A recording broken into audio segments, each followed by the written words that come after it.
جب انسان کو فرشتوں نے سجدہ کر دیا، اب انسان کو کون سی چیز ہے جو وسوسہ دلا رہی ہے کہ وہ فرشتہ بننے کی خواہش کر رہا ہے؟ بھئی تیرا مرتبہ تو بڑا اونچا ہے، تو کیوں اپنے آپ کو گرا رہا ہے؟ حالانکہ انسان اوپر تھا، پھر بھی انسان نے اپنی ایک کمزوری دیکھی کہ مجھے تو موت آنی ہے، اور یہ فرشتے کے اندر کوالٹی، بس وہ ایک کوالٹی دیکھی، باقی ساری چیزیں بھول گئے اور وہ فروٹ کھا لیا۔ اب یہاں پہ وہ فرق ظاہر ہو جائے گا۔ یہی سوال اللہ تعالیٰ نے شیطان سے کیا تھا جو پچھلی دفعہ آیا تھا، کہ شیطان سے اللہ نے فرمایا تھا تجھے کس چیز نے منع کیا جب میں نے تمہیں حکم دیا تھا کہ تم اس کو سجدہ کرو، آدم کو؟ اور یہاں پہ بھی اللہ تعالیٰ کیا فرما رہا ہے کہ تم دونوں کو میں نے بتایا تھا شیطان کھلا دشمن ہے، پھر تم نے کیوں وہ درخت کھایا؟ شیطان نے جواب دیا تھا میں اس سے بہتر ہوں۔ آدمی کا جواب سنیں کیا ہے۔ یعنی اللہ تعالیٰ فرما رہا ہے کہ حضرت آدم اور ان کی جو بیوی ہے، شیطان نے ان کو جنت سے نہ صرف نکلوایا، کپڑے اتروا دیے ان کے۔ تو دیکھنا اے اولاد آدم کہیں تمہارے بھی کپڑے نہ اتروا دیں۔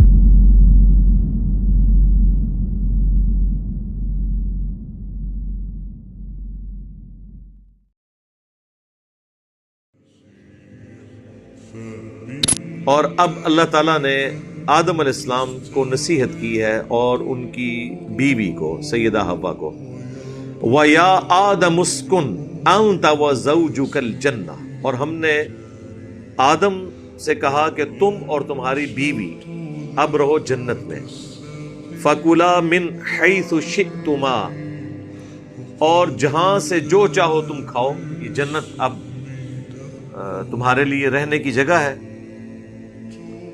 وَلَا تَقْرَبَا هَذِهِ الشَّجَرَةَ، لیکن ایک قدغن لگا دی کہ یہ ایک ایسا درخت ہے، اس کے قریب تم نے نہیں جانا۔ مراد یہ کہ اس کو استعمال نہیں کرنا، باقی تم پوری جنت میں سے جو چاہو استعمال کر سکتے۔ لیکن وہی بات جو انسان کی جبلت میں ہے، forbidden fruits are always sweet, منع کیے گئے پھل ہمیشہ میٹھے ہوتے ہیں، یعنی انسان یہ سمجھتا ہے پوری جنت میں سے۔ بیسیکلی یہ حضرت آدم علیہ السلام کی اور ان کی بیوی کی ٹریننگ ہو رہی تھی۔ اللہ نے تو اپنی ڈیسٹنی میں مقرر کر دیا تھا کہ ان کو میں نے زمین پہ اتارنا ہے۔ اس کے لیے ایک ٹیسٹ رکھا گیا کہ انسان کو حق اور باطل میں تمیز کا مادہ دیا جائے، اس کے باوجود بعض اوقات انسان وقتی طور پر حق سے اناد کرتا ہے اور برائی کا راستہ اختیار کرتا ہے۔ لیکن اس میں اپروچ یہ ہونی چاہیے کہ جب آپ کو آپ کی غلطی پر مطلع کیا جائے تو آپ رجوع کریں اور فوراً معافی مانگیں۔ اسی کا نام آدمیت ہے، آدم۔ اور غلطی کا احساس ہونے کے باوجود، اسے احساس دلانے کے باوجود اپنی غلطی کے اوپر جسٹیفیکیشن دینا، یہ شیطنت ہے، شیطانیت ہے۔ یہی کام شیطان نے کیا تھا جو ہم پچھلی دفعہ کور کر چکے ہیں۔ تو یہ ایک پریکٹس تھی کہ اب دیکھ لیں پورے جنت میں ہر پھل کو تم استعمال کر سکتے ہو پوری جنت کے اندر، سوائے ایک درخت۔ یعنی جو حلال ہے اس کا دائرہ کار بہت بڑا ہے، حرام کا دائرہ کار بڑا چھوٹا ہے۔ چند چیزیں جو حرام ہیں، باقی سب حلال ہیں۔ سورۃ النساء میں آیا کہ یہ حرمت والے رشتے، آیت نمبر 22 میں 23 میں۔ باقی کہا کہ اس کے علاوہ دنیا کی ہر عورت تمہارے لیے حلال ہے۔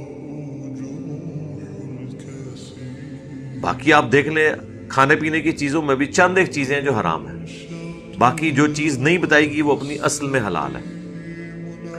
تو یہاں پہ بھی اللہ تعالیٰ نے بیسیکلی یہ پریکٹس کروائی کہ انسان ہمیشہ اس کی طرف مائل ہوتا ہے جس چیز سے اسے منع کیا جاتا ہے۔ یہی ہمارے ماں باپ کے ساتھ بھی ہوا۔ اللہ تعالیٰ نے فرمایا پوری جنت ہے لیکن یہ ایک درخت ہے۔ اب اس درخت کی کوئی تفصیل نہیں آئی کہ یہ کون سا درخت تھا، اور نہ یہ کوئی اتنا اہم ہے کہ وہ درخت کون سا تھا کہ جس کا فروٹ کھانے کی وجہ سے اللہ تعالیٰ نے انہیں جنت سے نکال دیا اور سارے معاملات ہوئے۔ اس میں میسج یہ ہے کہ اللہ تعالیٰ نے جن چیزوں سے منع کیا ہے اس میں بچنے میں ہی عافیت ہے۔ پوری زندگی کے اوپر اس کو لے کے چلنا ہے۔ فَتَكُونَا مِنَ الظَّالِمِينَ، اگر ایسا ہوا تو پھر تم دونوں ظالموں میں شمار ہو جاؤ گے۔ اچھا، اب یہ جتنی آیات مسلسل 1 درجن سے زیادہ آیات ہیں، آپ دیکھیں گے اس میں تثنیہ کا صیغہ استعمال ہوا ہے۔ تم دونوں، تم دونوں، ان دونوں نے یہ کیا، ان دونوں نے پھر معافی مانگی، ان دونوں کو معاف کر دیا۔ یعنی اللہ تعالیٰ نے سنگل آؤٹ نہیں کیا مرد کو اور نہ عورت. کرسچینٹی کے اندر یہ سمجھا جاتا ہے کہ یہ ایکسس آف ایول ایو ہے، یعنی ہوا. ایو سیدہ ہوا کے لیے انگلش میں لفظ استعمال ہوتا ہے، اسی سے ڈرائیو ہوا ہے ایول، یعنی ایو نے گناہ کروایا ابا سے ہمارے، وہ یہ کانسیپٹ ہے ادھر. لیکن قرآن حکیم میں جہاں بھی یہ چیز آئے گا آپ دیکھیں گے کہ ان دونوں نے یعنی صیغہ سنگولر کا نہیں استعمال ہوا، تثنیہ کا ہوا ہے. جمع کا اس لیے نہیں ہوا کہ جمع عربی میں 3 سے شروع ہوتی ہے. مشرق سنگولر، مشرقین 2 مشرقیں، مشارق 3 یا 3 سے زیادہ.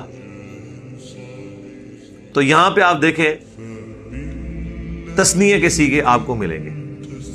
فوسوس لہما، ان دونوں کو وسوسہ دلایا. اگر ہوتا نا فوسوس لہو تو سنگولر کا صیغہ ہوتا، لہم ہوتا تو پلورل کا صیغہ ہوتا. اچھا وہ پلورل کا صیغہ بھی بعض جگہ آیا ہے، وہاں پہ پوری انسانیت کو اللہ نے مراد دیا کیونکہ انہی دونوں سے آگے نسل چلنی تھی. لیکن یہاں پہ اسپیسیفکلی تثنیہ کا صیغہ ہے. فوسوس لہما الشیطان، تو ان دونوں کو وسوسہ دلایا شیطان نے. لیبدی لہما ما وری عنہما من سوآتہما، تاکہ بے پردہ کر دے ان کے لیے جو ڈھانپا گیا تھا ان کی شرمگاہوں سے. اس سے یہ لگتا ہے کہ کوئی جنتی لباس تھا جو دونوں کو پہنایا گیا تھا، اور وہ جیسے ہی پھل کھایا ان کے جسم سے وہ لباس اتر گیا اور ان کی شرمگاہیں ایک دوسرے پر آشکار ہو گئی. یعنی یہ فربیڈن فروٹ کھانے کی وجہ سے اللہ تعالیٰ کی طرف سے ایک سزا ہوئی. اب وہ جنتی لباس کس طرح کا تھا اس کی کوئی تفصیل آئی نہیں ہے. مختلف روایتیں، اب اسرائیلی روایتوں میں ملتا ہے یہ ناخن جو ہے یہ اس جنتی لباس کی باقیات ہیں.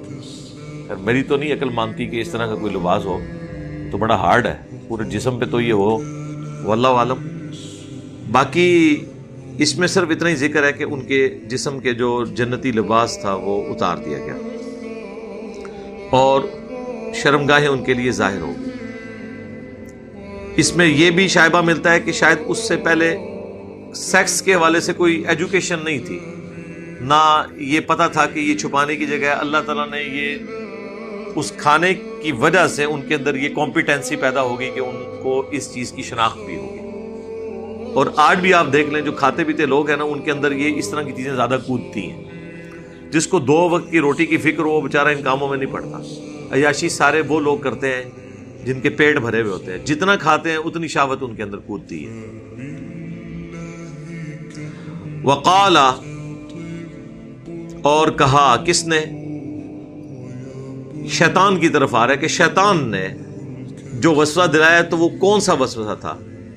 ما نہاکما، تم دونوں کو نہیں منع کیا گیا، ربکما، تم دونوں کے رب کی طرف سے، عن ہذہ الشجرہ، اس کھانے سے متعلق کہ تم نے یہ درخت کا کھانا نہیں کھانا، اس کا فروٹ نہیں کھانا، الا، مگر اس لیے، ان تکونا، کہ کہیں ایسا نہ ہو کہ تم دونوں ہو جاؤ ملکین، فرشتے، او تکونا من الخالدین، یا تم ہمیشہ کے لیے زندہ رہنے والے بن جاؤ.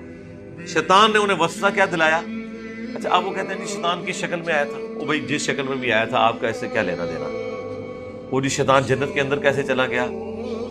بڑی عجیب و غریب روایتیں مشہور کی ہیں. جی سانپ کی شکل میں تھا، وہ جناب دروازے کے نیچے سے گھس گیا. بھائی اللہ تعالیٰ نے جب اسے قدرت دی تھی وسوسہ دلانے کی تو شیطان کو فزیکلی کہیں جانے کی ضرورت نہیں ہے. شیطان دنیا میں جہاں کہیں بھی بیٹھا ہو اللہ نے اسے یہ طاقت دی ہے کہ وہ کسی کے دل میں بھی وسوسہ ڈال سکتا ہے. یہ اس کو پاور دی ہے اللہ نے آزمائش کے لیے. اصل مقصد یہ کہ آپ نے اس بات کے اوپر توجہ کرنی ہے کہ شیطان انسان کو وسوسہ دلاتا کیسے، اسے لمبی امیدیں دلا دیتا ہے.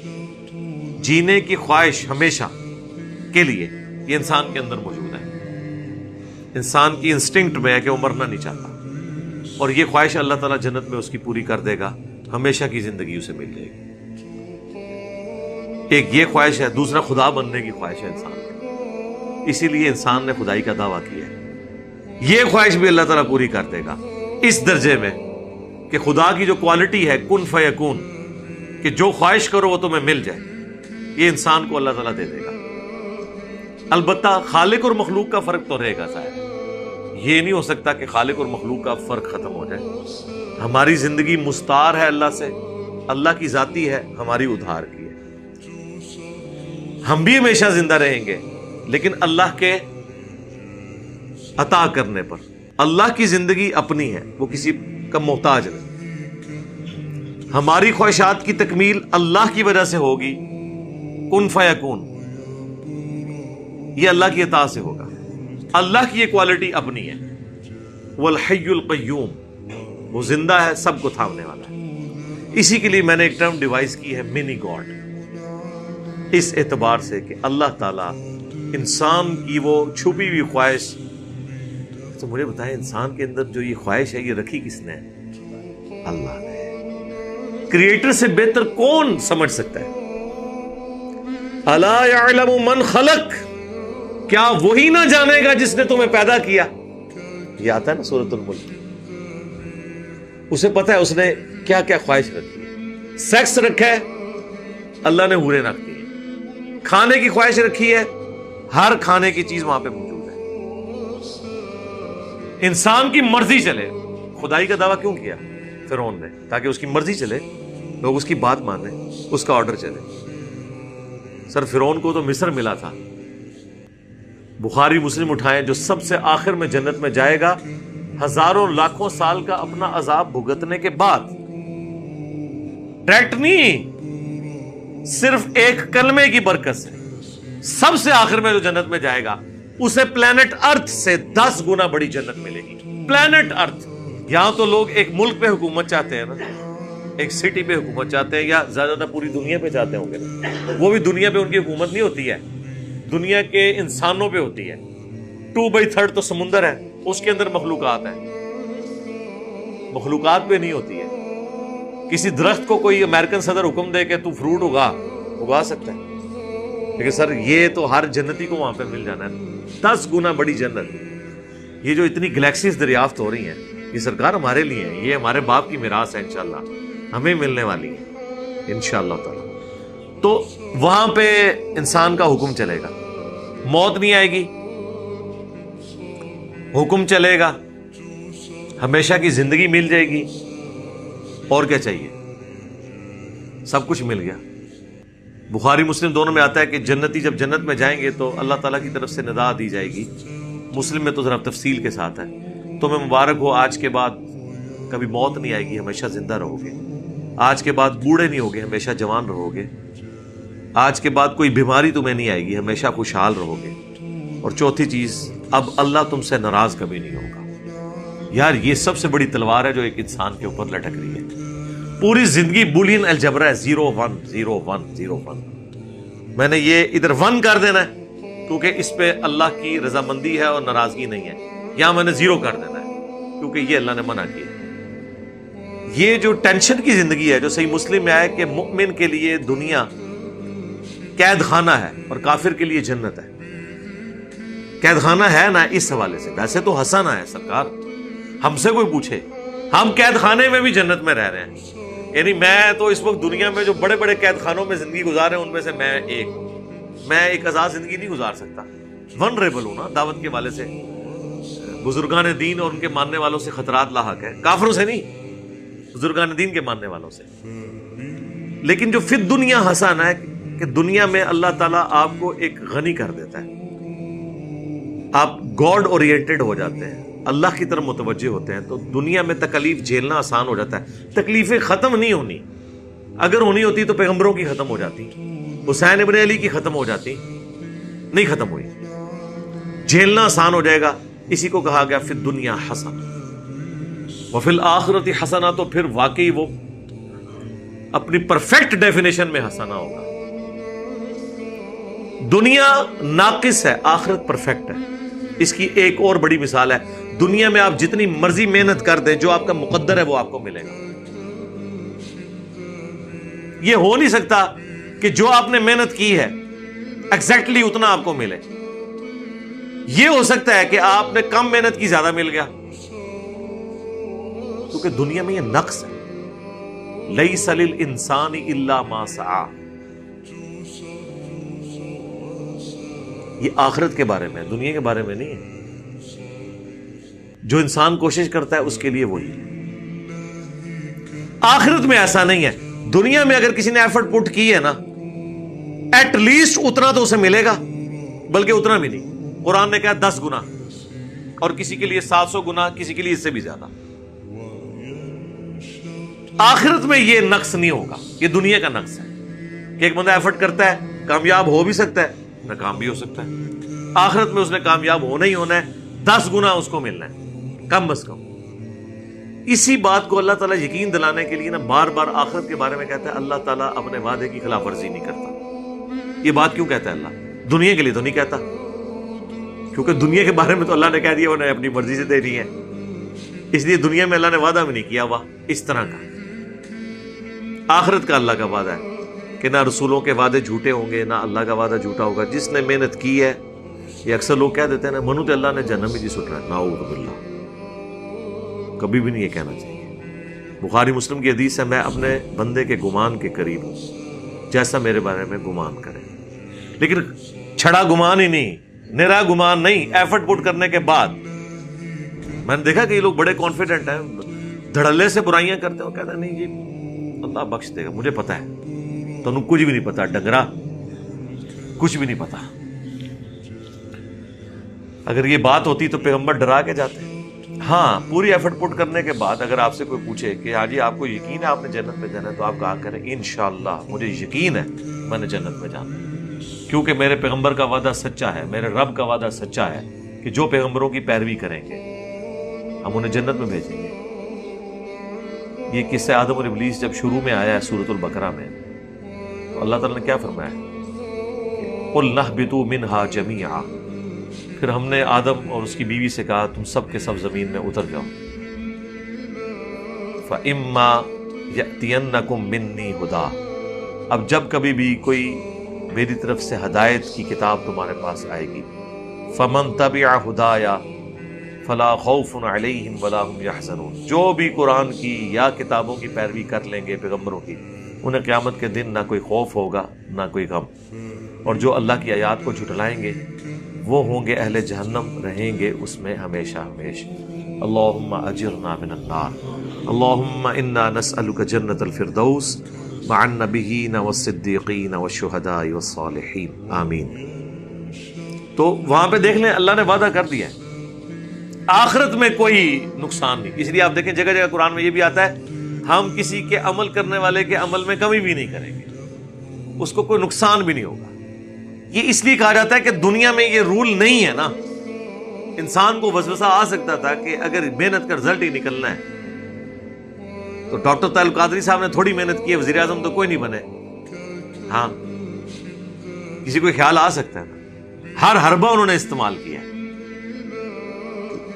تو آخرت کے لیے جو محنت کرتا ہے نا اسے انعام مل جاتا ہے، اس کو کوئی گلہ شکوہ نہیں ہوگا. اب یہ انسان کے اندر خواہشات کچھ چھپی ہوئی ہیں، وہ پوری ہونی ہے جنت میں جا کے، لیکن خواہشات اندر موجود ہیں. یہ ساری باتیں مجھے اس لیے ذہن میں آئی، یہ بڑی ایک بعض اوقات چیز سمجھ نہیں آتی ہے کہ جب انسان کو فرشتوں نے سجدہ کر دیا، اب انسان کو کون سی چیز ہے جو وسوسہ دلا رہی ہے کہ وہ فرشتہ بننے کی خواہش کر رہا ہے؟ بھئی تیرا مرتبہ تو بڑا اونچا ہے، تو کیوں اپنے آپ کو گرا رہا ہے؟ اور دوسری بات، او تکونا من الخالدین، کہ یا تم ہمیشہ رہنے والوں میں شامل نہ ہو جاؤ. یہ وہ چیز ہے کہ انسان ہمیشہ رہنا چاہتا ہے. انسان کو یہ پتہ چل گیا تھا کہ موت مجھے آنی ہے. شیطان نے اسے یہ وسوسہ دلایا کہ اگر یہ درخت کا تو نے پھل کھا لیا تو جو بھی اسے کھائے گا اسے موت نہیں آئے گی، وہ فرشتوں کی طرح ہو جائے گا. کوئی فرشتوں کو بھی موت نہیں آنی، وہ قیامت کی موت تو آنی ہے، ہمیشہ کی زندگی ہے ان کے لیے. تو انسان کے اوپر جزوی فضیلت فرشتوں کو یہ حاصل ہے. موت بہرحال ایک نقص تو ہے نا دنیا کے اعتبار سے، یہ تو نیک بندہ بھی پسند نہیں کرتا موت کو. صحیح بخاری کی حدیث ہے نا، حدیث قدسی، کہ اللہ تعالیٰ فرماتا ہے، نبی علیہ السلام کہتے ہیں، وہ جو حدیث ہے ہاتھ بن جاتا ہوں پاؤں بن جاتا ہوں، وہ والی حدیث، اس میں یہ بھی الفاظ ہے، اللہ تعالیٰ فرماتا ہے کہ مجھے کسی بات سے اتنا تردد نہیں ہوتا جتنا تردد مجھے ہوتا ہے جب میں اپنے نیک بندے کی روح کو قبض کرنے لگتا ہوں، کیونکہ وہ بھی تو دنیا میں رہنا چاہتا ہے نا، کون نہیں رہنا چاہتا. اچھی صحت والی زندگی اللہ سے مانگنی چاہیے، جتنی زندگی زیادہ ہوگی آپ اتنی زیادہ نیکیاں کر سکتے ہیں. رذیل عمر تک نہ پہنچایا جائے وہ تو دعا ہے، وہ ایک الگ چیز ہے، ورنہ زیادہ زندہ رہنے کی خواہش تو انسان کو ہوتی ہے. یار موسیٰ علیہ السلام نے نہیں تھا تھپڑ مار دیا اسرائیل کو، بخاری مسلم میں آتا ہے، تو وہ زندہ رہنے کی خواہش تو انسان کے اندر موجود ہے. تو یہ ایک جزوی فضیلت ہے جو انسان نے یہ نہیں دیکھا کہ مجھے اللہ تعالیٰ نے اپنی بارگاہ میں مقرب بنایا، فرشتے میرے لیے گرا دیے ہیں سجدے میں تعظیماً، عبادت کا سجدہ نہیں تعظیم کا، تو اب میں نے کون سی ایسی چیز میں سے حاصل کرنی ہے. لیکن یہ انسان کی انسٹنکٹ میں ہے، اور اسی چیز کو اللہ کے نبی علیہ السلام نے، بخاری مسلم میں حدیث ہے، ہمیشہ اپنے سے نچلے لوگوں کی طرف دیکھا کرو، یوں تمہیں اللہ کی نعمتوں پر قناعت اور صبر نصیب ہوگا. اوپر نہیں دیکھنا اپنے سے. حالانکہ انسان اوپر تھا، پھر بھی انسان نے اپنی ایک کمزوری دیکھی کہ مجھے تو موت آنی ہے، اور یہ فرشتے کے اندر کوالٹی، بس وہ ایک کوالٹی دیکھی، باقی ساری چیزیں بھول گئے اور وہ فروٹ کھا لیا. یہاں بھی آج تک لوگ کہہ رہے ہیں جی وہ آب حیات ہوتا ہے کوئی، وہ حضرت خضر نے پی لیا ہوا ہے، اور تہاڈا خضر کدوں نہ مار دیتا ہے، میں وہ خضر ہے ہی کوئی نہیں سی، میرے تو مریا تہاڈا خضر. ٹھیک ہے، میں نے تو کتنے دلائل رکھے ہیں یار خدا کے لیے، خضر کو آپ نے مروا دیا میرے ہاتھوں، کیونکہ قرآن میں ہے سورہ آل عمران میں کہ جب میرا وہ پیغمبر آ جائے تو اے نبیو تم سب نے اس کی مدد کرنی اور اس کا ساتھ دینا، اور اگر تم اس وعدے سے پھرے تو اللہ تعالیٰ نے کہا کہ تم بھی فاسقوں میں شمار ہو جاؤ گے، تم ایک دوسرے پہ گواہ ہو جاؤ، میں بھی تم پہ گواہ ہوتا ہوں. تو آپ مجھے بتائیں کہ غزوہ بدر میں صحابہ کرام مہاجرین اور انصار تو پروانہ وار حضور پہ اپنی جان نثار کر رہے تھے، خضر اس ٹائم کتنے سی؟ اے منو دسیا جائے، حضرت طلحہ کا ہاتھ زخمی ہو گیا احد کے اندر تیر روکتے ہوئے، خضر کتنے سی؟ ایسے ہاتھ ٹوٹ نہ جان جو دعویٰ کرن اور اللہ کے نبی کے دفاع کے لیے نہ پہنچے، اگر ایگزسٹ کرتے ہوں، وہ ہے ہی نہیں تھے. یہ سب جعلی کہانیاں تھی. یہ خضر جو ان کو ملتا ہے وہ شیطان ہے. اس کی نشانی یہ ہے کہ جب آپ کے پاس آئے آپ نے پڑھنا لا حول ولا قوت الا باللہ. اگر آپ کو یہ یاد نہیں ہے تو آپ نے کہتے ہیں نام ہے بابی، نام ہے بابی، میں ہوں مسلم علمی کتابی، پھر بھی نٹ جائے گا انشاءاللہ. یہ پریکٹیکلی ہوا ہے نا جی. وہ آپ پتہ یہ شاہ دولے کی چوئی ہے نا، پکڑ لے نا کسی کو، آج کل تو وہ واردات بھی کر رہی، شاہ جی نے کام نہیں پا چڑھے ساڑھے. تو یہ شاہ دولے کی جو چوئی ہے نا، یہ بھیک مانگتی ہیں اور پھر آپ کو پکڑ لیتے ہیں، وہ چھوڑتے نہیں اس وقت تک جب تک کہ آپ وہ بھیک دے نہ دیں. تو میرے سسر مجھے بتانے لگے، بلکہ تو کافی عرصہ پہلے مجھے یہ بات بتائی، وہ میرے دروازے پہ آ کے وہ کھڑا ہو گیا، وہ اٹھ ہی نہیں تھا رہا نا، بیلنے دے دروازہ کٹائے، کہتے میں نے باہر نکل کے میں وابی ہوں، بھاگ گیا. ٹھیک ہے، وابی کہنے بھاگ گیا، اللہ تو نہ میں وابی نہ میں بابی کیتے ہی نہیں سی. تو وہ یعنی اتنی عقل شاہ دولے کی چوئیوں کو بھی ہے کہ جو توحید کے ماننے والے ہیں وہ ہمارے ڈرامہ بازی میں نہیں آئیں گے. مولویوں کو نہیں عقل، شاہ دولے دی چوئیاں نو جنی عقل ہے نا انہی بھی نہیں تانوں آیا کر، انی انہوں بھی سمجھ ہے کہ اے بابیاں دے مننے والے نہیں کہ میرے کو ڈر جا. کانفیڈنس، ایک توحید آپ کو کتنا کانفیڈنس دے دیتی ہے. تو یہ بعض اوقات انسان کے اندر یہ کمزوری آ جاتی ہے، اس وجہ سے وقتی طور پہ ان کا اس طرف گمان گیا، شیطان نے کام ڈالا، وہ ڑنگا لگ گیا. وَقَاسَمَهُمَا إِنِّي لَكُمَا لَمِنَ النَّاصِحِينَ، اور وہ ان دونوں کے سامنے قسمیں کھا کے کہنا شروع ہو گیا کہ میں بے شک بالضرور تمہارے بڑا خیر خواہ ہوں، تمہیں نصیحت کرنے والا ہوں. یعنی قسمیں اٹھا کے. یہاں پہ بھی آپ دیکھتے ہیں نا، کہانیاں سنا رہے ہوتے ہیں، رب کی عزت کی قسم، اور واقعہ کس کا سنا رہے ہوتے ہیں؟ نبی اسلام کی وفات کے جو 500 سال بعد آ رہا ہے. بھائی اس کا رب اور رسول کے ساتھ کیا لینا دینا کہ آپ قسمیں اٹھا کے اس کے بارے میں کلیم کریں؟ یعنی قسم کھا کے تو آپ صحابہ اور اہل بیت یا پیغمبروں کے بارے میں کلیم کر سکتے ہیں نا، جن کے پیچھے قرآن کھڑا ہوا ہے، اللہ کے نبی کے فرامین کھڑے ہوئے ہیں۔ جو بندے ہی بعد میں آ رہے ہیں ان کے بارے میں آپ کہہ رہے ہیں کہ جی جناب یہ ہو گیا وہ ہو گیا، اور ساتھ میں وہ کہتے ہیں رب کی عزت کی قسم۔ ہاں نا، اوپر دیکھا تو سونا، نیچے دیکھا تو سونا، اور وہ ساتھ کہتے ہیں ہاں نا، یعنی میں بھی دیکھ رہا تھا۔ یہ وہ والی چیز ہے۔ تو شیطان نے قسم دلوائی، قسمیں کھا کے کہا۔ اب یہاں دیکھیں، یہاں پہ بھی وہی صیغہ تثنیہ کا ہے، وَقَاسَمَهُمَا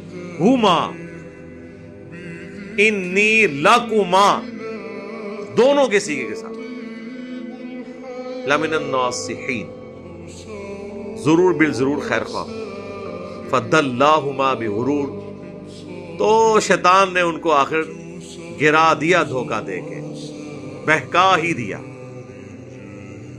فلما، بس جب ذاق الشجرہ، ان دونوں نے وہ کھایا پھل اس درخت کا، بدت لہما سوآتہما، تو ان کے لیے پھر ان کی شرمگاہیں ظاہر ہوگی، جنتی لباس اتر گیا سزا میں۔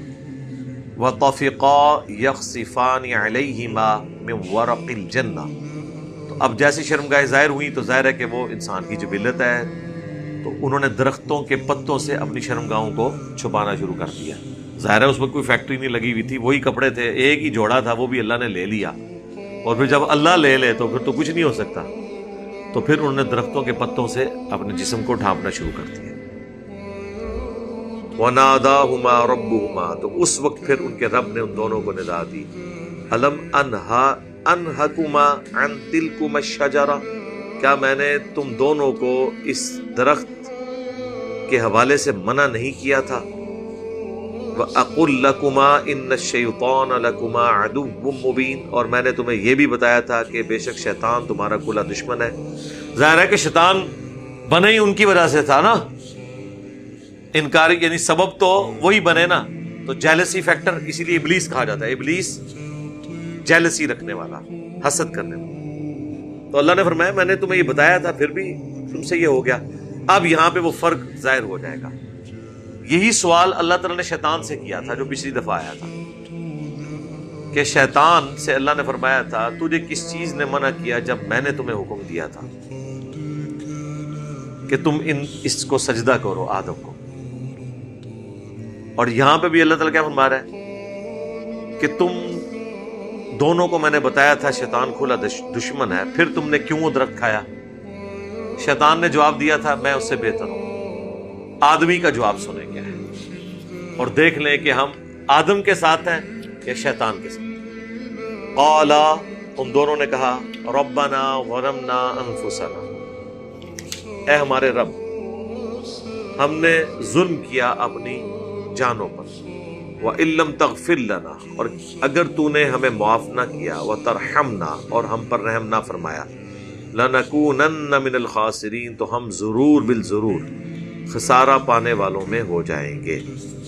آدم علیہ السلام نے نہ صرف ان کی بیوی نے غلطی مان لی، بلکہ اللہ کی طرف استغفار کیا، رحم کی اپیل کی، اور اللہ تعالیٰ نے ان کی توبہ قبول کر لی۔ یہاں الفاظ نہیں موجود، لیکن سورۃ البقرہ میں باقی جگہ آتا ہے کہ اللہ تعالیٰ نے ان کی توبہ قبول کر لی، ظاہر امپلائڈ ہے، اور پھر ان کو اگلا ٹاسک دیے کہ ٹھیک ہے وہ تو ہو گیا، اس سے آگے چلو۔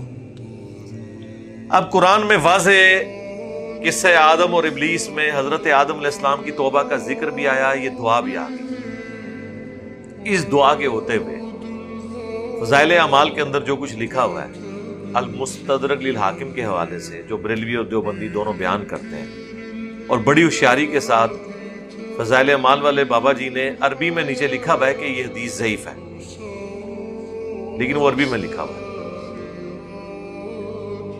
اور پھر پوچھیں گے نہیں جی ضعیف حدیث ہم فضیلت میں لیتے ہیں، کیونکہ کلمے کی فضیلت ہے کہ آدم علیہ السلام نے نبی علیہ السلام کے وسیلے سے دعا مانگی اور توبہ قبول ہوئی۔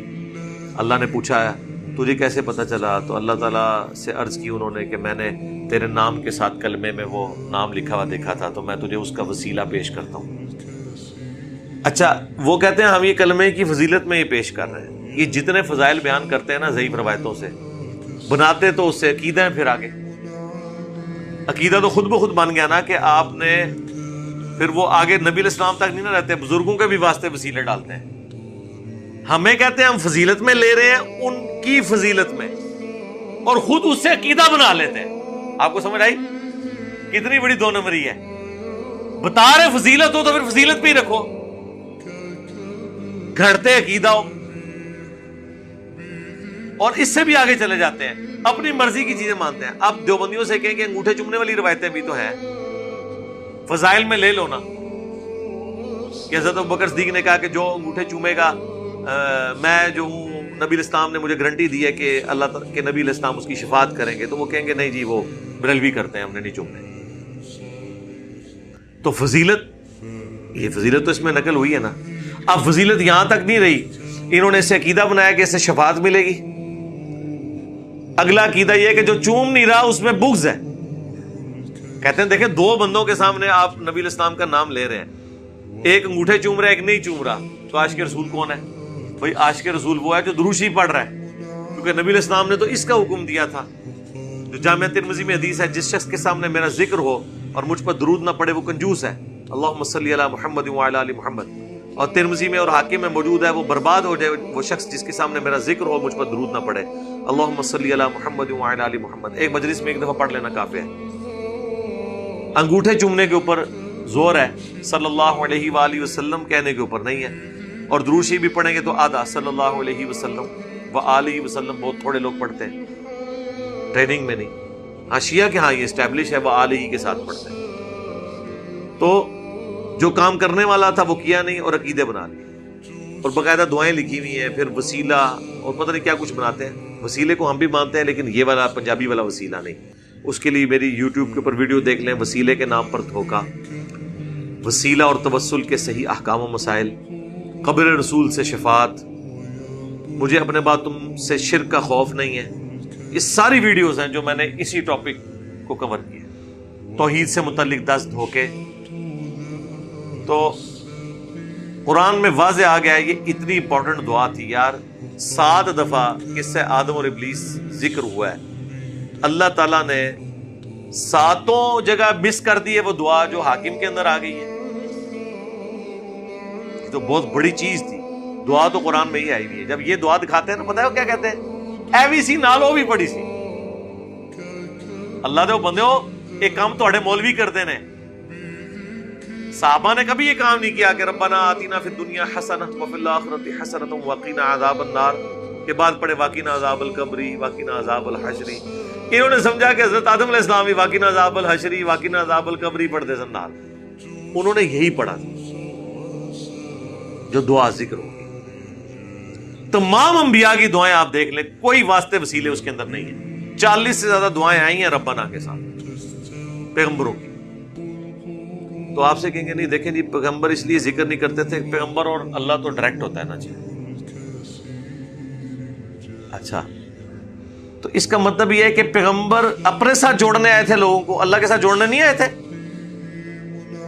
سرکار یہ کتنی بڑی بات آپ کر رہے ہیں. قرآن میں اللہ نے سورہ آل عمران میں فرمایا کبھی ایسا نہیں ہوا کہ ہم کسی پیغمبر کو کتاب، حکم، نبوت دے کر بھیجے اور وہ لوگوں سے یہ کہنا شروع کر دے کہ لوگوں میرے بندے بن جاؤ اللہ کو چھوڑ کر، بلکہ وہ تو کہے گا کونو ربانیین، تم سب کے سب اللہ والے بن. اللہ تو کہہ رہے ہیں پیغمبروں نے تو کبھی کیا ہی نہیں ہے کہ انہوں نے کہا کہ ہمیں بیچ میں ڈال لو. وہ تو اللہ کے ساتھ جوڑنے کے لیے آتے ہیں. اور پھر ہمارے پیغمبر سے تو اللہ نے کہلوا دیا. رمضان کے اوپر پورا ایک رکوع ہے سورۃ البقرہ میں، اس کے سینٹر میں آیت ہے وَإِذَا سَأَلَكَ عِبَادِي عَنِّي فَإِنِّي قَرِيبٌ. اور اے میرے نبی جب میرے بندے آپ سے میرے بارے میں پوچھتے ہیں تو آپ فرما دو کہ میں تمہارے بالکل قریب ہوں. اجیب الدعوۃ الداعی اذا دعان، ہر پکارنے والے کی پکار کو سنتا ہوں جب وہ مجھے پکارتا ہے. لیکن شرط ہے فَلْيَسْتَجِيبُوا لِي وَلْيُؤْمِنُوا بِي. اسے بھی چاہیے، لوگوں کو بھی چاہیے کہ میرا حکم مانیں، مجھ پر ایمان لائیں جیسا کہ ایمان لانے کا حق ہے، تاکہ وہ کامیاب ہو سکے، رشد و ہدایت پا سکے. بڑی مزے کی بات ہے. باقی جتنے فقہی احکام و مسائل ہیں نا عقائد نظریات کے حوالے سے اس میں پتہ ہے قرآن میں کیا لفظ ہے؟ یسألوکا. اے میرے نبی تم سے پوچھتے ہیں، تم سے پوچھتے ہیں چاند کے بارے میں، تم سے پوچھتے ہیں قتال کے بارے میں. تو اللہ تعالیٰ فرماتا ہے قل، اے نبی ان سے فرما. لیکن سرکار جب آئی نا بندے اور اللہ کے ریلیشن شپ کی باری، تو اللہ نے اپنے نبی کو بھی بیچ میں سے نکال دیا. اور یس آلو کا نہیں آیا وَإِذَا سَأَلَكَ عِبَادِي، جب تجھ سے پوچھتے ہیں میرے بندے میرے بارے میں. وَإِذَا سَأَلَكَ عِبَادِي أَنِّي،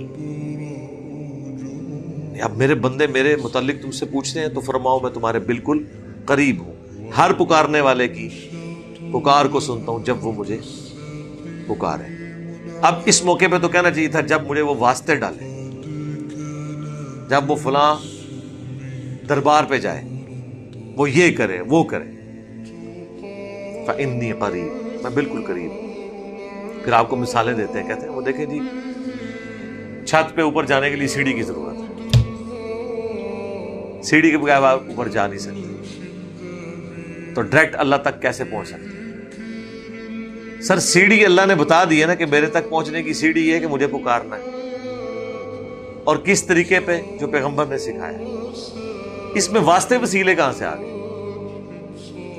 وہ کہتے ہیں نہیں دیکھیں نا جی آپ بغیر سیڑھی کے تو اوپر نہیں جا سکتے، تو آپ بزرگوں کے بغیر اللہ تک کیسے پہنچ سکتے؟ بھئی چھت پہ تو نہیں آپ جا سکتے، لیکن اللہ کے لیے آپ اس طرح کی مثال دیں گے تو قرآن میں تو جگہ جگہ ہے اللہ تعالیٰ کے لیے کوئی مثال بیان نہ کرو. وَلَا تَقُولُوا عَلَى اللَّهِ إِلَّا الْحَقِّ، صرف وہی کہو جو حق پر بات. تو اس میں نے ان کے لیے ایک پھکی اینٹی وینم تیار کیا ہوا ہے، اور ٹائم قیامت تک کے لیے اس کا جواب دو کہ دنیا میں ساری مخلوقات مل کے اگر کسی جج کے سامنے گواہی دے دیں کہ یہ شخص مجرم ہے، دنیا کی عدلیہ اس کے خلاف فیصلہ دے دے گی. لیکن زمین و آسمان کی ساری مخلوقات مل کے کسی بے گناہ کے بارے میں اللہ کی بارگاہ میں مقدمہ قائم کر دیں، کیا اللہ بھی سزا دے گا؟ تو اس کا مطلب ہے اللہ کے لیے آپ مثال بیان نہیں کر سکتے. دنیا میں آپ جج کی مثال ہی بیان کریں گے نا، جبکہ اللہ تعالیٰ نے انسانیت کو میگنا کارٹا دے دیا ہے. وَإِذَا سَأَلَكَ عِبَادِي عَنِّي فَإِنِّي قَرِيب. اللہ تو خود کہہ رہا ہے کہ میں قریب ہوں، کوئی نہیں بیچ میں چیزیں ڈال رہا. آپ خود اللہ کے اوپر جھوٹ باندھ رہے ہیں. ہاں دعا کا پروٹوکول ہے، اور جامع ترمذی میں حدیث ہے جو شخص اللہ کا ذکر اور دعا کرنے سے پہلے اللہ کا ذکر اور دروشی پڑھ کے متوجہ ہوتا ہے، اللہ تعالیٰ اس کی دعا قبول کرتا ہے. یہ چیز ہے. جامع ترمذی میں 593 نمبر یہ حدیث ہے. تو یہ دعا بالکل واضح آ گئی ہے. اب اس دعا کے آپ یہ لے کے جائیں، آپ 14 ٹیکے لگیں گے آپ کو. آپ مولوی سے جا کے پوچھیں گے قرآن میں تو یہ دعا آئی ہوئی ہے، تو دس ماما تیری دعا کیڑی آیت وچ لکھی ہے؟ تو آپ کے اوپر گستاخی کے فتوے لگائے. قال اهبطوا بعضكم لبعض عدو. اللہ نے پھر فرمایا اتر جاؤ آپ زمین پہ، تم میں سے بعض کے دشمن ہو. ظاہر ہے کہ جیلسی فیکٹر بھی موجود ہوگا، اور بعض کے دشمن سے مراد ہے شیطان انسان کا دشمن ہوگا، کیونکہ ہر ابن آدم کے ساتھ ایک شیطان بھی پیدا ہوتا ہے جو اس کے ساتھ اٹیچ ہو جاتا ہے. جو صحیح مسلم میں حدیث ہے، بخاری میں بھی ہے، مسلم میں تفصیل کے ساتھ ہے، ہر انسان کے ساتھ ایک جن اور ایک فرشتہ اٹیچ ہے. جن وہ شیطان جو اسے برائی کی طرف بلاتا ہے، اور فرشتہ اسے اچھائی کی طرف بلاتا ہے. وہ بعض کے دشمن ہیں. وَلَكُمْ فِي الْأَرْضِ مُسْتَقَرٌّ وَمَتَاعٌ إِلَىٰ حِينٍ. اور تمہیں زمین میں رہنا ہے کچھ عرصے کے لیے، اور وہاں تمہارے لیے نفع اٹھانے کی جگہ موجود ہے. اللہ نے سارے ریسورسز دنیا میں دے دیے ہیں، یہ تمہارا ٹیسٹ ہے. تو وہ ایک چھوٹا منی ٹیسٹ ہوا ہے جنت کے اندر کہ یہ کام نہیں کرنا ورنہ جنت سے نکل جاؤ گے. وہ کام کر لیا، رزلٹ نکل آیا. ایک چھوٹا ٹیسٹ. پھر اللہ نے کہا اب تو نکل تو گئے ہو، اب زمین پہ تمہیں بساؤں گا، وہاں بھی یہ حکم دوں گا کہ یہ کرنا ہے یہ نہیں کرنا. تو جو کرے گا وہ جنت میں چلا جائے گا، جو انکار کرے گا نافرمانی کرے گا وہ جائے گا جہنم. اور دنیا میں یہ ہو رہا ہے. آپ دیکھیں اللہ تعالیٰ نے چیزیں رکھ. آخرت کا فیصلہ دنیا میں ہی نظر آ جاتا ہے کہ کون پیروی کر رہا ہے پیغمبروں کی کتابوں کی اور کون نہیں کر رہا۔ تو یہ اللہ تبارک و تعالیٰ نے ایک ٹیسٹ پرفارم کیا بندے کے اوپر، اور اس کے بعد اسے اب مین ٹیسٹ میں بھیج دیا۔ ایک سمجھ لے پہلے ایک کوئز ہوا تھا، اس میں تو ناکام ہوا انسان، لیکن اب ناکام نہیں اسے ہونا چاہیے، کیونکہ ناکامی تو ایک دفعہ ہی ہوتی ہے نا، دوبارہ تو نہیں ہونی چاہیے۔ قال فیہا تحیون وفیہا تموتون ومنہا تخرجون، اللہ نے یہ بھی فرمایا اسی میں تم زندہ رہو گے، اسی میں تم مرو گے۔ کاش یہی معاملہ ختم ہو جاتا، لیکن پھر یہ جو دھمکی لگائی ہے ومنہا تخرجون، یہ تلوار جو لٹکا دی ہے نا، accountability of the day of judgment, اگر یہ سب کچھ ختم ہو جاتا نا یہاں پہ، یقین کریں عیاشی کی زندگی گزارتے ہیں۔ یہ جو تلوار لٹکا دی ہے نا، کہ اس سے پھر تمہیں اٹھایا بھی جائے گا۔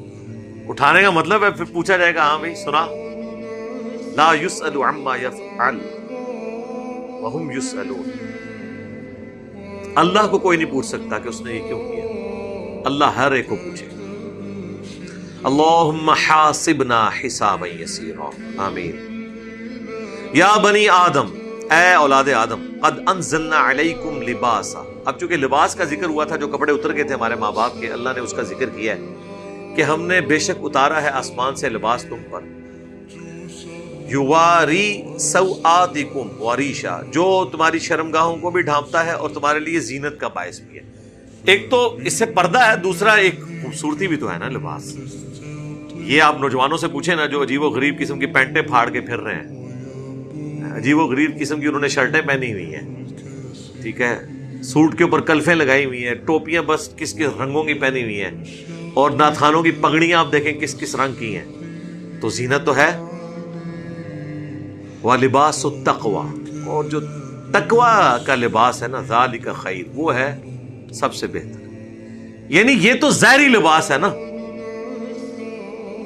اپنی برائیوں کو چھپانے کے لیے تقوی کا لباس بھی ہونا چاہیے، برائیوں سے بچنے کے لیے، جس طرح اپنی شرمگاہ کی حفاظت کے لیے اور اپنی جسم کی کمزوریوں کو چھپانے کے لیے یہ ظاہری لباس ہے، اس طرح تقوی کا لباس ہونا چاہیے اپنی روحانی کمزوریوں کو اوور کم کرنا، وہ سب سے بہتر۔ یعنی ایک شخص نے داڑھی تو رکھی ہوئی ہے لیکن ہے وہ جھاڑی ہے،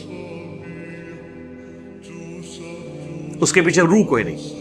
ایک عورت نے نقاب تو کیا ہوا ہے لیکن اندر وہ بدکار ہے۔ اب جتنی بدکار عورتیں عموماً جو یہ برائی کے اڈوں پہ آپ کو دیکھیں، یہ عام حالت میں برقعے میں نکلتی ہیں، اس کی وجہ سے برقعے کی توہین نہیں ہونی چاہیے، لیکن یہ ایک مثال ہے کہ صرف برقع پہن لینے سے کسی کے اندر حیا نہیں آ جاتی، یا داڑھی رکھ لینے سے وہ بندہ پرہیزگار نہیں ہو جاتا، جب تک کہ تقوی کا لباس اس کے اندر، گاڈ کانشیسنس نہ موجود ہو، اللہ کا خوف، ذالک خیر، وہ ہے۔ اچھا، اس کے اندر یہ بھی اشارہ مل گیا، یہ ویسے بڑی حیران کن بات ہے، اس طرف ابھی میرا دماغ گیا ہے کہ اللہ تعالیٰ نے فرمایا یہ جو لباس نازل کیا ہے نا، اس سے تمہاری شرمگاہ چھپتی ہیں اور تمہیں زینت ملتی ہے۔ اور جو تقوی کا لباس ہے نا، اصل لباس تو وہ ہے، مراد کیا کہ کوئی شخص پگڑی پہن لے، داڑھی رکھ لے، سفید کپڑوں میں اپنے اس موٹے پیٹ کو چھپا لے اور اندر کرتوت سارے برے کرے، تقوی کا لباس اس کے اندر موجود نہیں ہے، تو تیری داڑھی اور ان لباسوں کا، اس خوبصورتی کا کوئی فائدہ نہیں ہے۔ جو صحیح مسلم میں حدیث ہے، اللہ تعالیٰ تمہاری شکلوں اور مال کو نہیں دیکھتا، دلوں اور اعمال کو دیکھتا۔ تو یہ جو ظاہری لباس ہے زینت ہے، شرمگاہ چھپاتے، لیکن اس سے آپ لوگوں کو دھوکہ نہیں دینا جب تک آپ کے اندر تقوی کا لباس موجود نہیں ہے۔ یعنی اگر پگڑی ہے، داڑھی ہے، لباس سنت کے مطابق ہے، ٹخنے بھی ننگے ہیں، کم شیطانہ علیہ نے، مفتی عبدالعزیز علیہ، تو ان چیزوں کا کوئی فائدہ نہیں۔ دیکھ لیں سب کچھ موجود ہے، وہ قرآن شریف پکڑا ہوا ہے اس نے جب وہ کام ڈال رہا ہے۔ ہاں دیکھیں جناب سرکار، یہ تو کوئی دنیا دار شخص نہیں یہ کام کر سکتا کہ ایک ہاتھ میں قرآن پکڑا ہوا ہے اور جناب کپڑے بھی سنت کے مطابق پہنے ہوئے ہیں۔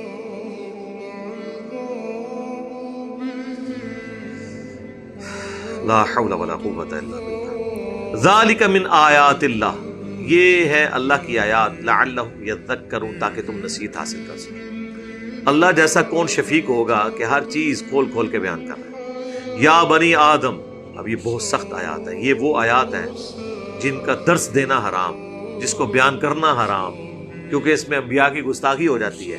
جی بارِ شریعت میں لکھا ہوا ہے سٹارٹ میں کہ جن آیات کے اندر اللہ تعالیٰ نے نبیوں پر عطا فرمایا ہے ان آیات کو تلاوت کے علاوہ بیان کرنا حرام ہے۔ اور اس آیت کے اندر اللہ تعالیٰ حکم دے رہا ہے کہ یہ آیات میں نے نازل ہی اس لیے کی ہیں کہ ان کا درس ہونا چاہیے، وہ سن لیں۔ یا بنی آدم، اے اولاد آدم، لا یفتننکم الشیطان، کہیں شیطان تمہیں بھی فتنے میں مبتلا نہ کر دے، کما اخرج ابویکم، جس طرح تمہارے ماں باپ کو اس نے نکلوا دیا تھا، من الجنہ، جنت سے، ینزع عنہما لباسہما، اور اس سے بڑی بات تاکہ وہ ان کے کپڑے اتروا دے، لیریہما سوآتہما، تاکہ ان کی شرمگاہیں ان پہ کھل جائیں۔ اتنی گستاخی ہے، یعنی اللہ تعالیٰ مارا ہے کہ حضرت آدم اور ان کی جو بیوی ہے، شیطان نے ان کو جنت سے نہ صرف نکلوایا، کپڑے اتروا دیے ان کے۔ تو دیکھنا اے اولاد آدم کہیں تمہارے بھی کپڑے نہ اتروا دیں۔ تو یہ اللہ تعالیٰ کہہ رہا ہے کہ میں یہ آیات کھول کھول کے کیوں بیان کر رہا ہوں کہ آدم علیہ السلام سے یہ مسئلہ ہوا تو تمہارے ساتھ بھی کہیں نہ ہو جائے، تاکہ تم اسے عبرت حاصل کرو۔ اور آپ کا مولویہ کہہ رہا ہے بیان کرنا حرام، گستاخی کا پہلو نکلے گا۔ انہ یراکم، بے شک وہ تو دیکھتا ہے تمہیں، ہوا وقبیلہ، وہ بھی اور اس کی پورا کنبہ، من حیث لا ترونہم، وہاں سے جہاں تم نہیں اسے دیکھتے۔ ظاہر ہے جنات ہمیں نظر تو نہیں آتے جب تک کہ کوئی ایسے خاص جن جو انسانی شکل میں نہ آ جائے، جو اکثر جمعے کے خطبوں میں ممبروں پہ نظر آتے ہیں آپ کو۔ اس کے علاوہ تو آپ کو شیاطین نظر نہیں آ سکتے۔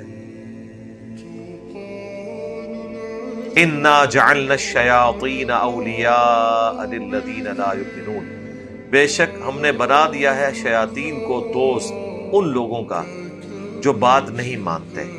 میں نے ترجمہ کیا کیا ہے؟ جو بات نہیں مانتے۔ لفظی ترجمہ اگر میں کر دیتا جو ایمان نہیں لاتے تو اس سے بات کھلنی نہیں تھی، آپ نے فوراً اس سے سمجھنا تھا یہ ہندوؤں کے بارے میں، عیسائیوں کے بارے میں، ایتھیسٹ کے بارے میں۔ ایمان والا کون ہوتا ہے؟ جو بات مانتا ہے۔ ایمان والا بھی تو ماننے والا ہوتا ہے نا، جس نے مان لیا،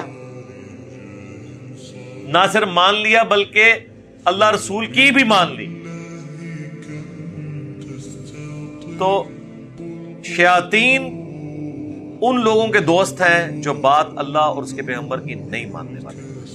مراد یہ کہ جو اللہ اور ان کے پیغمبروں کی بات مان لیں وہ شیاطین کے ہتھے نہیں چڑھیں گے، اس میں امپلائیڈ ہے نا۔ تو مسئلہ تقدیر بھی اس سے حل ہو گیا۔ اکثر لوگ پوچھتے ہیں مسئلہ تقدیر، ان کو میں کہتا ہوں کہ سورہ طٰہٰ کے اندر قصہ آدم اور ابلیس بیان ہوا ہے نا، وہاں جا کے ذرا دیکھو اللہ نے مسئلہ تقدیر کو کس طرح سالو کیا ہے۔ یہ جو لوگوں کے بہانے ہوتے ہیں نا جی، وہ شیطان نے کرا دیا جی، شیطان، میں کہتا ہوں جی زمین و آسمان کے سارے شیاطین مل کے ایک بندے کی فجر نہیں چھڑوا سکتے۔ اگر گورنمنٹ اناؤنسمنٹ کرے کہ فجر کی نماز جو پہلی صف میں پڑھے اسے 1,00,000 روپے انعام دیا جائے، پہلی صف نہیں چھوڑے گا وہ، راتی سوئے گا مسجد۔ اچھا، قصہ آدم اور ابلیس بیان ہوا ہے سورہ طٰہٰ میں بھی، وہاں پہ بھی آیت نمبر جو 132 ہے، پہلے وہی ذکر ہوا ہے کہ وہ پتوں سے اپنے شرمگاہوں کو چھپانے لگے، اللہ نے ان کی توبہ قبول کر لی۔ قَالَ اهْبِطَا مِنْهَا جَمِيعًا، ہم نے ان سے فرمایا تم سب کے سب اتر جاؤ، بَعْضُكُمْ لِبَعْضٍ عَدُوٌّ، بعض بعض کے دشمن ہوں گے، فَإِمَّا يَأْتِيَنَّكُمْ مِنِّي هُدًى، تو پس اب جب کبھی بھی تمہارے پاس میری طرف سے کوئی ہدایت کی بات آئے گی، یعنی پیغمبر اور کتابیں، فَمَنِ اتَّبَعَ هُدَايَ، تو جو کوئی پیروی کرے گا ہدایت کی، فَلَا يَضِلُّ وَلَا يَشْقَى، تو نہ وہ گمراہ ہوگا اور نہ بدبخت ہوگا۔ کتنی پیاری بات ہے، یعنی بدبختی انسان خود کماتا ہے۔ اللہ فرما رہا ہے جو کتابوں کی اور پیغمبروں کی پیروی کرے گا نا اپنی مرضی سے، وہ نہ گمراہ ہوگا نہ بدبخت ہوگا۔ بدبختی انسان خود کماتا ہے۔ وَمَنْ أَعْرَضَ عَنْ ذِكْرِي، اور جو ہمارے ذکر سے غفلت اختیار کرے گا، فَإِنَّ لَهُ مَعِيشَةً ضَنْكًا، تو اس کے لیے پھر اللہ تعالیٰ معیشت بھی تنگ کر دے گا، دنیا میں بھی اور آخرت میں بھی۔ تو یہ بدبختی انسان خود کماتا ہے۔ شیطان اللہ نے آزمائش کے لیے انسان کے ساتھ اٹیچ کیا، لیکن اسے اختیار کوئی نہیں دیا۔ اس کے اوپر میں پچھلی دفعہ کافی تفصیل سے بول چکا ہوں. وَإِذَا فَعَلُوا فَاحِشَةً جب کوئی وہ بے حیائی کا کام کرتے ہیں قَالُوا وَجَدْنَا عَلَيْهَا آبَاءَنَا وہ کہتے ہیں ہمارے آباء و اجداد کو ہم نے ایسا ہی کرتے ہوئے دیکھا تھا. وَاللَّهُ أَمَرَنَا بِهَا اللہ نے ہمیں اسی چیز کا حکم دیا ہے. وہی جو ہم کہتے ہیں نا یہ کہاں لکھا ہوا ہے, کہتے ہیں بزرگ کر رہے ہیں, اور جی بزرگ بھی تو اللہ نے کہنے تھے ہی کر رہے ہیں نا, پیچھے تو اللہ ہی ہے نا, وہی چیز ہے. تو مشرکین عرب ننگا طواف کرتے تھے, سب سے اعلیٰ طواف ہوتا تھا کعبے میں وہ جو بالکل الف ننگا ہو کے کرتا تھا. اور وہ کہتے تھے دیکھیں جب انسان پیدا ہوا اس وقت بھی تو اس کے جسم میں کوئی لباس نہیں تھا, تو اب اللہ نے انسان کو بغیر لباس کے پیدا کیا, تو سب سے افضل طواف کعبہ وہ ہوگا جب انسان اپنا لباس خود اتار اور ننگا طواف کرے. یہ اس کی طرف اشارہ ہے کہ وہ جب یہ بے حیائی کا کام کرتے تھے, جو پھر نبی الاسلام نے جب 8 ہجری میں فتح مکہ ہوا اور 9 ہجری میں حضرت ابوبکر صدیق رضی اللہ تعالیٰ عنہ کو امیر حج بنا کے بھیجا. انہوں نے وہ اس سال مشرکین عرب اور مسلمانوں نے اکٹھا حج کیا تھا. پیچھے سے پھر آیات نازل ہوئی, حضرت علی علیہ السلام کو نبی الاسلام نے بھیجا اور کہا کہ آپ نے میری طرف سے اناؤنسمنٹ کرنی ہے, کیونکہ عرب کے لوگ قریبی رشتہ دار کی اناؤنسمنٹ کو اس کی اناؤنسمنٹ شمار کرتے تھے. حضرت علی نے وہاں اناؤنسمنٹ کی کہ آج کے بعد نہ تو کوئی ننگا طواف کرے گا, صحیح بخاری میں آتا ہے, اور نہ مشرک حرم کی سرزمین میں اب داخل ہوں گے, یہ آخری موقع ہے. وہ جو طواف اس وقت کرتے تھے ننگا طواف, تو ان سے کہا جاتا تھا یار یہ عام حالت میں تو تم بھی شرم کا چھپاتے ہو, یہ طواف کعبہ ننگے ہو کے کیوں کرتے ہو؟ تو وہ کہتے تھے ہم نے اپنے آباء و اجداد کو اس طرح ہی ناچتے ہوئے دیکھا ہے, یعنی ہمارے بزرگ بھی مجذوب تھے. ننگے سر نماز نہیں ہوتی, اور جو کپڑے اتار لے وہ اللہ کا ولی ہو جاتا ہے. جو ننگے سر نماز پڑھ رہا ہو نا اس کے سر پہ ٹوپی رکھ دیتے ہیں, کہتے ہیں نماز نہیں ہوتی. اور جو سارے کپڑے اتار دے اس کے آگے پگڑیوں اور ٹوپیوں والے ایسے کر کے بیٹھے ہوتے ہیں. پیر دنکے کے پاس نہیں جا کے سارے بیٹھے ہوتے تھے, آپ کے سارے پولیٹیشینز بیٹھتے تھے وہاں نانگے پیر کے سامنے. تو وہ یہ بے حیائی کا کام کرتے تھے. کہتے ہیں ہم نے اپنے آباء و اجداد کو پایا اور واللہ امرنا بها اللہ نے اس کا حکم دیا, بغیر دلیل دے. ساڈا بھی تو طریقہ ہے نا جی نماز کا, تکیا نہیں, اپنی طرف سے بات کر. قل ان اللہ لا یأمر بالفحشاء اے نبی سے فرماؤ بے شک اللہ تو کبھی اس طرح کے بے حیائی کا حکم دے گا ہی نہیں. تمہاری اسٹیٹ میں اس طرح کی کوئی بے حیائی اللہ نے رکھی ہے؟ اللہ کے مزاج میں یہ چیز ہے کہ تمہیں یہ حکم دے؟ not at all. اتقولون علی اللہ ما لا تعلمون کیا تم اللہ پر ایسی بات تہمت کے طور پہ لگا رہے ہو کہ جسے تم جانتے تک نہیں؟ قل امر ربی بالقسط اے نبی تو فرماؤ میرے رب نے تو عدل و انصاف کا حکم دیا. وَأَقِيمُوا وُجُوهَكُمْ عِنْدَ كُلِّ مَسْجِدٍ اور یہ کہ میں سیدھا کر لوں اپنا چہرہ قبلہ کی طرف ہر نماز کے وقت. وَادْعُوهُ مُخْلِصِينَ لَهُ الدِّينَ اور اسی کو پکارا جائے, اسی کو پکارو, اسی کی عبادت کی جائے خالص کر کے اپنے دین کو اس کے لیے. کما بدأکم تعودون جس طرح اس نے پہلے پیدا کیا تھا تمہیں اسی طرح تم لوٹ کے اس کی طرف جاؤ گے. اب یہ آیات کافی ڈیٹیل طلب ہے, اسی پہ انشاءاللہ اگلی دفعہ میں سٹارٹ کروں گا تاکہ ان آیات کا حق بھی ادا ہو. فی الحال ہم اسی کے اوپر 28 نمبر آیت کے اوپر ہی کنکلوڈ کرتے ہیں کہ وہ اپنے خود ساختہ شریعت کو اللہ کی طرف منسوب کر دیتے تھے. اس سے یہ بات پتہ چلی کہ ہر بات اللہ کی طرف خود سے منسوب نہیں کر دینی چاہیے. جو چیز بھی ہے جی قرآن میں آیا حدیث میں آیا, کئی لوگ نے دیکھا ایسے ہی بیان کرتے تھے قرآن میں لکھا ہوا, جی کتنے لکھے ہے پتہ ہی کوئی نہیں. وہ سمجھتے ہیں کہ ہمیں نے جو کچھ بھی سنا ہے وہ قرآن حدیث میں ہی لکھا.